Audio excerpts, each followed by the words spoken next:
On your Thursday episode of Locked On Raptors, they say comparison is the thief of joy, unless, of course, you're comparing yourself to the 2024-25 Washington Wizards.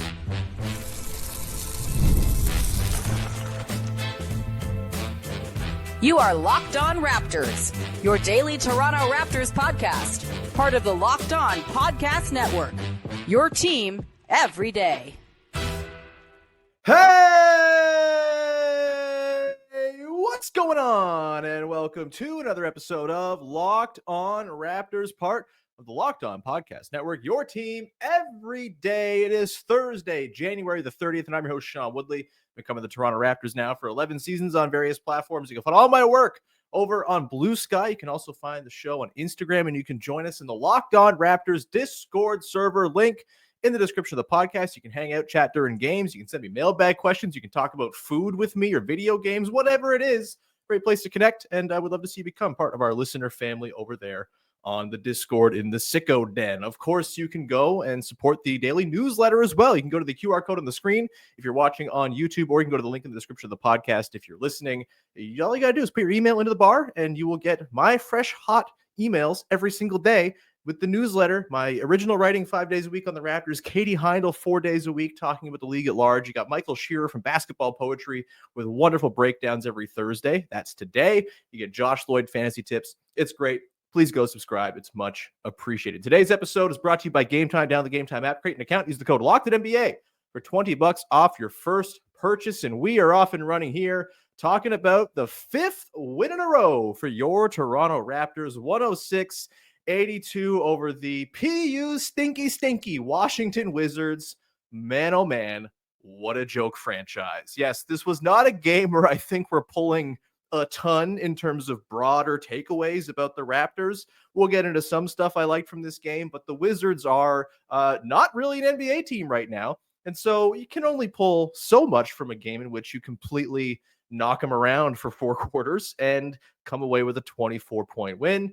We'll try our darndest. We're also going to do standings watch two ways, because the Raptors, having now won 5 in a row and 7 of 8, have two different standings to keep an eye on. That's fun. We got the good, the bad, and the coming up later on as well. But yeah, let's start off with, I guess, the sort of only true takeaway from this game, which is the Toronto Raptors are better than the Washington Wizards. And I like it that way. I know there are some folks out there who would love to see the Raptors competing with the Wizards for the first overall pick, or at least the shot or the best odds at the first overall pick, which are still bad odds, by the way. Even if you're the worst team in the league, you get a 14% chance at number one. Not exactly a home run bet. And look, for a time, the Raptors, they were 8-31 at one point. They were very much in the mix to have the best lottery odds. But pretty clearly from watching this game, the Raptors and the Wizards are not the same. And the Raptors are just so obviously further ahead than where the Wizards are in terms of overall talent, in terms of just like being a basketball team with normal ass basketball players, that it was never terribly realistic for the Raptors to finish near the Wizards in the standings. Like, they are terrible of their own sort of like universe. Like, it is remarkable how bad they are. And there are other teams who are trying to be just as bad. The Brooklyn Nets, they are awful right now. Terrible team. No real NBA talent to really speak of. They stink. The Utah Jazz are going out of their way to stink as loudly as possible, and they've done themselves some favors by not having any good prospects on their roster. This is the sort of level of team you have to be to get the top odds at the first overall pick. And the Raptors, barring them trading Scottie Barnes in the offseason, which I don't think many people really wanted, we're never going to be that bereft of talent to really be realistically that bad. Yeah, they started 8-31. There were some mitigating circumstances, and the schedule was very hard. And we'll get into how the end of season schedule is going to bake itself into the calculus of where they're going to finish as well, because guess what? They play the Wizards 3 more times among a lot of other bad teams down the stretch. Like, there are more wins to be had here for this Raptors team than they've already picked up. It's just the reality of the schedule, the reality of just having more talent than the Washington Wizards. They were just never going to be this bad. And that's okay. Like, Do you really think any of the young players on the Wizards are getting anything out of playing on that team this year as they watch Jordan Poole and Kyle Kuzma be meme players and take some of the most ludicrous, ridiculous gunner shots you've ever seen and play anything like nothing resembling team basketball or developmentally friendly basketball? They're a joke. Like they are an absolute laughing stock. And I know the appeal of high picks is really nice. And if you get yourself a franchise changer in the draft, it's worth it all. But the odds of that happening are terribly slim. And I just don't think the extra couple percentage points are really worth selling your soul to the point that you are what the Wizards or the Hornets or the Jazz or the Nets currently are. And I would much rather be watching the Raptors right now do the good things they're doing, which over the course of January, like it's been damn fun to watch this team kind of find itself a little bit after a couple of months where, November, December, I guess October, November, they were pretty fun and interesting and they had a lot of spunk to them. And then that kind of died out in December as they hit hard times, and to have them rediscover that sort of joy for playing that they had in the first part of the year, even though they were losing, and now have it translate to results. Like that's really rewarding as a fan to watch. I don't know what to say. It's fun. And watching Scottie Barnes in particular kind of do the thing and figure out how to be a guy who can drive winning basketball, even with his offensive limitations. He's not some 28 point per game lead ball handling scorer or anything like that, but he just is such an impactful two-way player that he drives winning minutes. And for him to be driving winning minutes right now is incredibly important and valuable. Like this is all good stuff. The guy they're most invested in right now is playing extremely good basketball. I don't see how that's a bad thing in any way, even if it's affecting the lottery odds a little bit. And we'll get into the odds and stuff later. Still think they're going to have pretty good odds in the draft. And, we'll get into the ways in which that might not happen and the various races that are going on, both upwards and downwards in the standings. But right now, good stuff's going on. 8-6 in January, the number 19 offense, the number 7 defense. Thanks to the Wizards last night, they are now even more so the number 1 defense over the course of the last 8 games.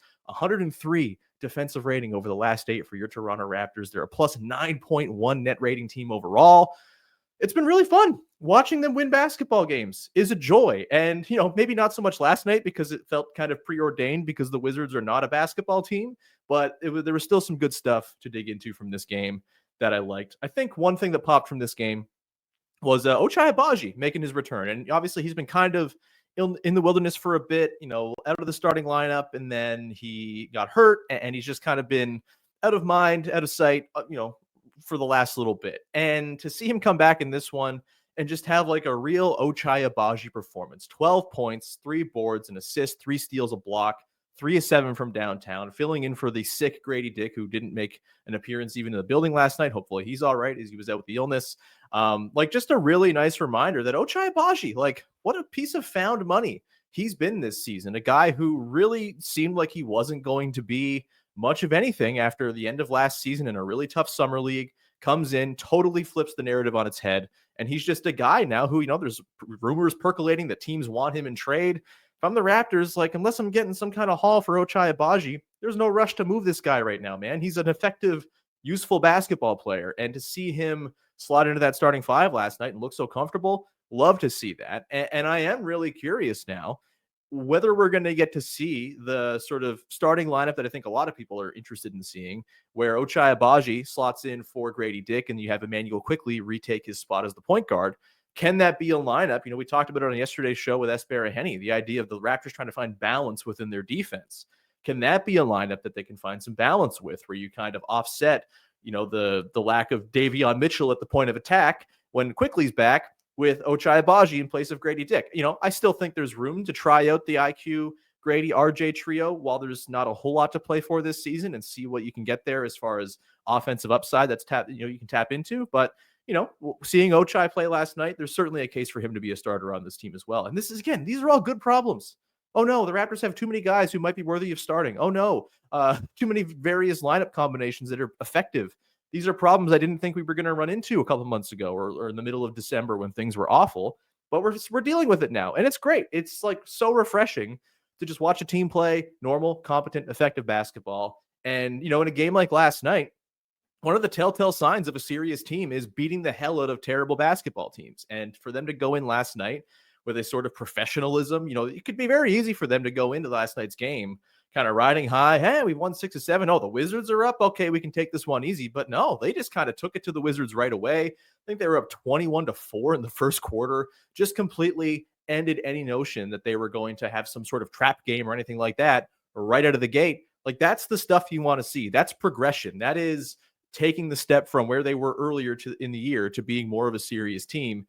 And all of that is good stuff in the grand scheme, even if it means their lottery odds are going to slide a little bit as a result. And we will get into that coming up in just 1 second here as we do standings watch both up and down as don't look now, but the Chicago Bulls are very much in the Raptors' sights in the last play-in spot, but also they're probably still going to be 6th or 7th at worst in the lottery odds. We'll get into why that is coming up in just 1 second.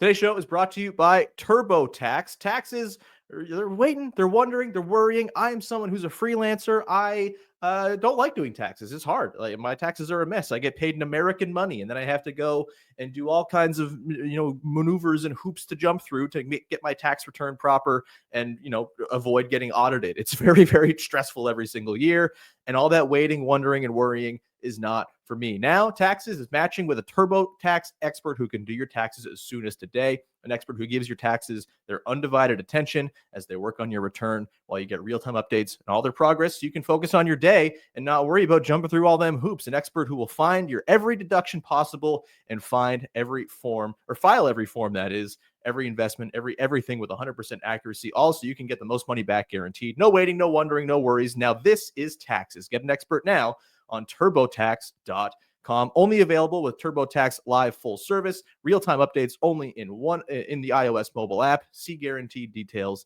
at TurboTax.com/guarantees.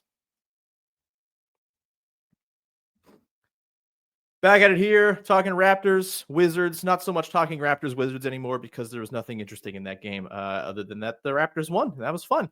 We'll get to the good, the bad, and the coming up later with a couple other notes on this game. But let's talk about the standings, shall we? Because all of a sudden, things are pretty interesting for where the Toronto Raptors are. They're 12th in the Eastern Conference waking up this morning. The Brooklyn Nets have fallen behind them as the Brooklyn Nets are an embarrassment. The Raptors, of course, have won 5 in a row. They are, 2.5 games back, 3.5 games back of the Philadelphia 76ers, who are 19-27. And then you have the Chicago Bulls at 20-28, who, by the way, the Raptors play at home on Friday. 4.5 games back of them as well for the 10 seed. So, interesting times considering the notion of the Raptors even reaching the play-in, 2-3 weeks ago was laughable. It was like, there's no way they're going to overcome the deficit they found themselves in. But going on a heater can do a lot for changing the calculus of the standings. And that goes for the tank standings as well, because I know those are the standings most people have their eyes on right now as well. And so just to kind of give a status update on where things are and where I think things are going from here. The Raptors are 6th right now in the lottery odds, which means if the draft lottery were today, they would have a 37.2% chance at a move into the top 4 and a 9% chance at the number 1 overall pick. Again, if you're in the bottom 3 right now, Washington, Utah, New Orleans are the bottom 3 teams, you only get a 14% chance at the number 1 pick and just a 52% chance of even staying in the top 4. This is the Detroit Pistons thing. It's basically a coin flip as to whether you fall from 1 to 5 or stay in the top 4. It's tough stuff. It's like the flattened odds have made it really unforgiving if you are super duper bad. And so where the Raptors sit right now, perfectly fine. Again, I am all right to trade a couple of spots in the lottery standings, a few percentage points here and there in a lottery that's going to be inherently stacked against you no matter where you finish. I'm all right to trade that in exchange for Scottie Barnes playing some damn good basketball and the team kind of finding some things that's working for it. Like, if the defense is going to be this good, if you're finding a defensive structure that's this coherent, like, this is worth falling down the lottery standings just a little bit. I still think that by season's end, it's the lottery standings and not the playoff standings that people are going to be most looking at and that the Raptors are going to be most involved in. They're 15-32. They're clearly not a great team, obviously. And I do think that we're still, there's a week from the trade deadline, but by the time we're talking next week, next Friday, my guess is that a lot of the veterans who have been the secret sauce to what's been going on here of late are no longer on the team. Chris Boucher and his 23-point quarters and his incredible heaters that provide life to the Raptors offense, I don't think those are going to be around anymore. Bruce Brown, very likely he gets moved as well. We'll talk later on about a potential 3-team construction that could change a lot for how the Raptors are built. That was kind of leaked out and reported yesterday. We'll talk about that later, but I think Bruce Brown, there's a very good chance he's moved. Kelly Olynyk could very well get moved. And Davion Mitchell, like, I still think selling high on Davion Mitchell right now going into this deadline is probably a wise move for the Raptors. They've got Jamal Shed as the long-term backup point guard of their future. I think that's how they see him. He was good last night, has had a really nice stretch of ball here. Rookie struggles baked into that, but there's been a lot of really interesting stuff here from Jamal Shed as well. I think because you have him as the incumbent backup guard of the future, moving on from Davion Mitchell right now makes a lot of sense. And if you're someone who wants to see the Raptors tumble down the standings, moving Davion Mitchell is going to do a lot for making the defense not the number one defense in the league over this stretch of basketball either. Like he's been really effective on the defensive end, and the offensive stuff still been an up and down ride. He was fine last night. It's the Wizards. I don't really put much stock into it. The Raptors offense still not very good when he's on the floor. The starters until last night, where they totally ran the Wizards off the floor in the first quarter, had been really struggling. I haven't checked what their updated numbers are now after last night, but I'm sure they're quite tilted back in their favor because they had like a plus 90 offensive rating, I think, or plus 90 net rating over the course of their minutes last night, which is hilarious. Either way, I think we're looking at, if they trade Davion Mitchell, if they trade Chris Boucher, they're just not going to have the juice to go and win, 2/3 of their games down the stretch or anything like that, or even approaching that. Like, I just think they're going to be playing a lot of rookies. Jacoby Walter, we saw it again last night. There's a lot of greenness there. The shot making is not quite there. He's still ironing some things out, even though I'm quite high on Jacoby Walter's long-term projectability as like a two-way wing type guy. Jonathan Mobo figures to get back in the rotation. Maybe Jamison Battle figures back in here too, right? Like, look, rookies lose. Rookies are bad. And I think we're still going to see the Raptors stay the course to some degree that they kind of plotted out at the start of the year, where it's like, all right, post-deadline, like, it's going to be rookies and all that. And I think that that's going to lead to a lot of losses. February is a tough schedule before it gets real creamy and real easy down the stretch. I think we're probably looking at no better than 500 over the remaining 35 games. Like, I would be shocked if they ended up there. I know I'm like making the tongue-in-cheek joke they're going to finish 41-41.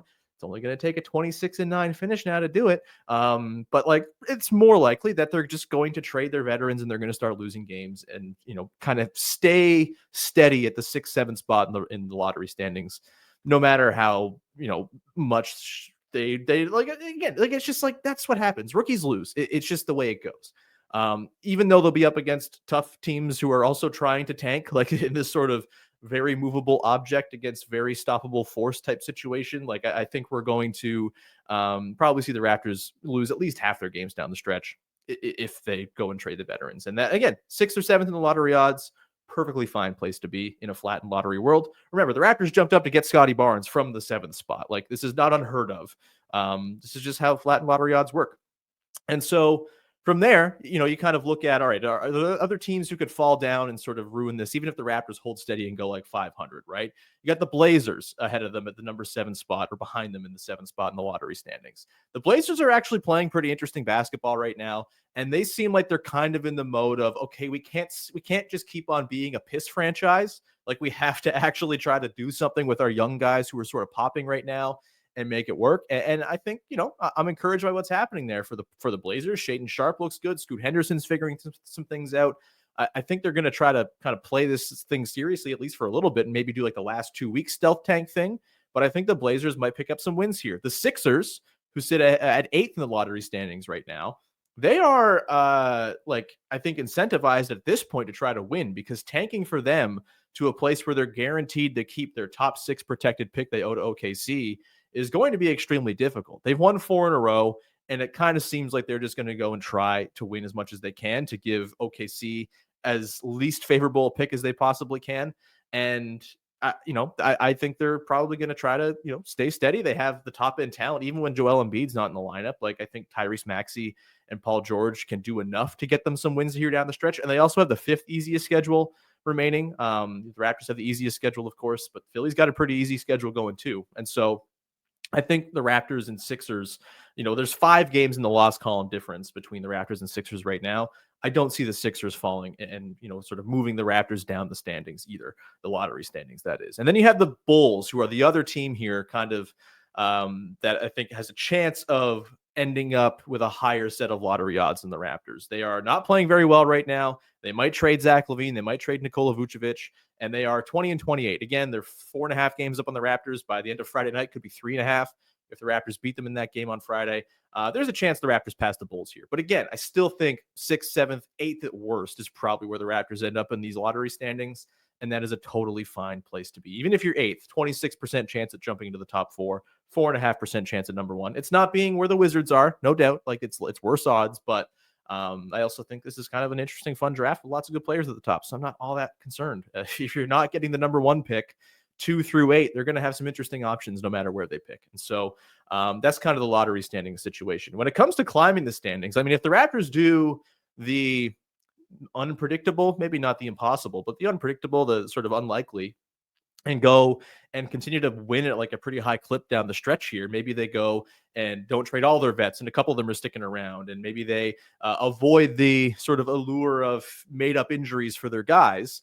There's a pathway here, not just to pass the Bulls for 10th, but maybe the Hawks for the 9 seed. I know that sounds insane, but the Hawks just lost Jalen Johnson, and Jalen Johnson has been the only guy who's made that team competent all season long. They've been a disaster without Jalen Johnson, like Wizards level bad without Jalen Johnson. And he's out for the year with a torn labrum, suffered against the Raptors on Thursday. It sucks for him. I love Jalen Johnson. He's super cool. And it's a bummer that he's going to be out. There's a real chance here the Raptors, who are just 7 games back of the Hawks now, and again, have the easiest remaining schedule, track down the Hawks in the standings and finish 9th. Like it'd be hilarious. It's probably unlikely. 7 games is a lot of ground to make up and just 35 games left on the schedule, but it's not totally insane or unheard of to sort of see a jump like that. And so, yeah, it's right there. I mean, the Pistons seem unlikely. They're 8 games ahead of the Raptors right now and are actually, they've lost 3 in a row. They're not playing great ball at the moment, but they're probably better than the Raptors, all told talent-wise and everything like that. Although maybe it's kind of close. I don't know. They obviously had the way better start. The Raptors, I think, probably end up having a better finish at this rate. It's an interesting thing. The Cade Scottie comparison long term is going to be one that is pretty fascinating. I think very different players, but very similarly effective, I think, at the moment. Either way, getting sidetracked. There's a chance the Raptors climb up to like 9th here, and it's very funny. People will be very mad, I'm sure. And then if they lose in the play-in, they'll still have probably a top 10 pick because the teams in that sort of bubble fringe or the playoff bubble, play-in bubble out west are better than where the Raptors are. And so the way the standings will line up, they'll still have a good shot at a top 10 pick, even if they lose in the play-in. But yeah, that's where things sit right now. The schedule's very easy down the stretch, man. Like there's only so much. We knew there was going to be some weirdness to how the schedule was set up, with the first 60 games being so stacked and the last 60 games or last 20 games being very much not.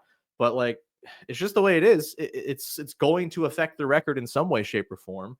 They play the Wizards 3 more times, the Jazz twice, the Hornets twice, the Nets twice, the Blazers twice, the Sixers 3 times. Like, it's pretty hilariously easy down the stretch here for the Raptors. And February's tough. Beyond that, it gets like wide open pastures. I'm fascinated to see where it goes. I'm just not going to sweat it at this point. Like, there's, all kinds of ways it can go. I don't think any of them are particularly damaging to the long-term outlook for the Raptors necessarily. If they go and make the playoffs, it probably means Scottie Barnes has done some pretty awesome stuff, and that's great for the long term. If they don't, then they're probably going to get a nice high pick, and that's good too. So I'm just kind of enjoying it for the moment. We'll see what happens at the deadline. We'll probably get a good indication of what the Raptors are trying to do at the deadline and sort of what their intentions are, whether they want to stay the course and just kind of angle for the draft, or maybe they don't want to do that. We'll see. I'm sure people will have opinions about it, but for now, I'm enjoying some fun hoop, man, and I hope you are too. We'll come back on the other side, run through the good, the bad, and the to round out the show, including just some more thoughts on how terrible the Wizards are. We'll do that coming up in just a sec. Today's show is brought to you by friends over at GameTime. And look, I love going to sporting events. It's one of my favorite things. Always has been. When I was a kid, it was like my absolute favorite thing to do. My dad would say, "Hey, got tickets for the game," and we would drive on down, and it was amazing. And look, I don't think I've announced this on the show yet, but I'm going to be a father, and I am very excited to bring my child to sporting events if that's the thing they're into. And I think it's like a wonderful thing. It's very exciting. You get the step out to see the field or the ice or the court for the very first time. You never forget that when you're a kid. And if you want to bring your kid to a game, you can do that with Game Time. Game Time Picks makes it great to find the tickets that you want to pay for, the prices you want, where you want to sit. You get seat views, all the great features that come with Game Time. I'm a regular customer. I use the app all the time for any time I'm going to a sporting event, whether it's baseball games in the States or WNBA games. I'll sure as hell be using them for Toronto Tempo games once those games start up. It's a great thing. I really recommend using Game Time if you want to go check out some live sports in action. Take the guesswork out of buying tickets with Game Time. Download the Game Time app, create an account, use the code LOCKEDONNBA for $20 off your first purchase. Terms apply. Again, create an account, redeem the code LOCKEDONNBA for $20 off. Download Game Time today. Last minute tickets, lowest price, guaranteed. Wrapping it up here with the good, the bad, and the the way we round out every episode of this here podcast on the heels of a Toronto Raptors basketball game. If you can call what happened last night basketball, the Washington Wizards, man. Boy, oh boy. Again, it's a thing I liked, thing I didn't like, thing that's got me a little intrigued from the latest Toronto Raptors basketball game. And let's dive into the good. Scottie Barnes' delay dunks are just the best. I know it's kind of childish. It's kind of heel-like, but I don't know. Maybe I'm all right with Scottie Barnes leaning into kind of being a boyish heel. He had this dunk last night where a total breakdown of the Wizards' defense left him totally wide open under the net as he caught a pass with no one within like an 8-foot radius of him. And he does the thing he always does in transition when he's got a wide open leak out for a dunk. Is he took a little beat, took a pause, looked around, checked the wind, checked his watch, and then went up and dunked. And I'm sorry, maybe I'm a rube. Maybe this makes me a zoomer. I don't know. I love these dumb delay dunks from Scottie Barnes. At some point, it's definitely going to backfire on him. I feel like it's happened in the past, maybe like his second season where he looked back at a guy and kind of took a second and then missed a dunk, whatever. It's worth it for the one in every 50 that go awry for just the pure comedy of the 49 that do work. And last night, just a great encapsulation of like, what the hell are the Wizards ever doing? Where Scottie Barnes, the guy who is torching them, is so wide open under the basket within 2 feet of the rim that he can sit there in a half-court offensive set and count down the seconds before he goes up and dunks before anyone gets even close. Incredible stuff. Big fan. Love it. The bad. Jordan Poole. What a joke of a basketball player. Really bad in this one for the Wizards. He's been really bad, for his entire Wizards tenure. 1 of 9, 0 of 5 from 3. Taking like some LaMelo Ball level, ill-advised, stupid looks early in clocks. Just like, back to my earlier point, if you're Keyshawn George, if you're Bilal Coulibaly, who, by the way, Coulibaly looks like a shell of the player he was in the first month of the season. Like, there's an atrophy to being this unbelievably terrible. And like, you're just not getting anything out of this if you're Coulibaly, if you're Keyshawn George, if you're, poor Johnny Davis never had a chance arriving with the Wizards. I mean, he was never very good anyway. Bub Carrington, he looks totally lost. And look, most rookie guards do look lost. You give him time, he'll figure it out probably, but it's going to be a lot harder to figure it out if he's playing in a context where Kyle Kuzma and Jordan Poole are gunning away with no regard for like coherent team basketball. I mean, there was the quote earlier this week from Kyle Kuzma where he was just like, I'm going to like stop trying to fit into this team and just kind of do my own thing, implying that at some point this year, Kyle Kuzma has been trying to fit into the Wizards while being one of the worst high leverage players in basketball or high minutes basketball players in the league this year. Like, man, the Wizards. Don't be the Wizards is, I think, a pretty good mantra to live one's life by. Jordan Poole, a disaster. Bonus bad. Someone please save Jonas Valanciunas. Too pure and kind of soul to be languishing on this hell team. Put him somewhere fun. Make him a backup somewhere interesting. He deserves better. I know he got paid, and he chose to go to Washington. Get the bag, man, and now get the hell out, please. Save JV. The to round things out, not from the basketball game, but another name to consider in the Jimmy Butler, Bruce Brown trade vortex that we talked about last week on the show with Wes Goldberg and Brendan Clean from Locked On Heat and Locked On Suns. Andrew Wiggins, anybody? This was reported by our guy Matt Moore from all kinds of places on the internet, but for us, Locked On Nuggets, he's one of the co-hosts over there.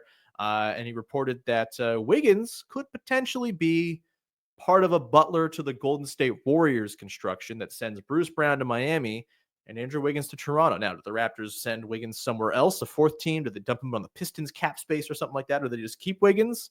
Open question, as anything with this sort of gigantic multi-team trade construction will be. But look, a year ago, I would have been real scared about the idea of taking on Andrew Wiggins in that contract. He looked like a shell of himself, and obviously he had a lot of personal stuff going on, right? His father was sick and then passed away, and that clearly weighed on him. But I also just was like not entirely sold on Andrew Wiggins kind of ever getting back to the form that he found for the championship Warriors, because it kind of felt like that year for him was more the outlier than anything else. But this season, he's been awesome. I think he had 30 points last night too. And he's kind of gotten back to just being like a damn good 3-and-D wing defender. And what do the Raptors really need on this team? What have we been pounding the table looking for this team ever since OG Anunoby got traded? A 3-and-D wing defender. And Andrew Wiggins might fit the bill. And look, he's expensive. He makes $26 million this year, $28 million next year as a player option for 2026, 27 for $30 million. Like, it's not a cheap investment, but I do think the way the Raptors have built this roster and with the cap going up, I do think there is, because the Raptors only have the one max guy, and it's a 25% max guy, most likely with Scottie Barnes, unless he gets an all-defense nod or an all-NBA nod this year, which is growing more likely as the Raptors push towards 41 and 41, of course. That'll be a 30% max, but still, like with just one max guy in the roster, there is some room to kind of have multiple larger to mid-size contracts on the team and not have it totally weigh you down. Eventually, yeah, you'll probably have to pay the piper and move on from some guys, but if you turn the $23 million you're paying Bruce Brown into Andrew Wiggins, who's making, again, 26 this year, 28 next year, like, you're not adding a ton in terms of like what you're already paying. And you got other money coming off the books this summer. You'll have more money coming off the books next summer in the form of Kelly Olynyk, or perhaps they trade for a guy with 1 year left on his deal. We've kicked around the Tobias Harris or Terry Rozier potential constructions where they end up with the Raptors after a Jimmy Butler trade. All those things are possible. There's a million things on the table right now. But if you get Andrew Wiggins, like, I don't know, man, I'm kind of interested in that. I think the fit with Wiggins and Barrett's kind of interesting on offense. If Wiggins hitting 38% from three, that kind of helps mitigate to some degree, RJ not being an incredible 3-point shooter. And I think there's a world in which like a starting five of Quickly, Barrett, Wiggins, Barnes, Poole kind of works. Like, it's not a ton of shooting by any means. Like, you're really hoping Scottie can get back to where he needs to be as a catch and shoot guy.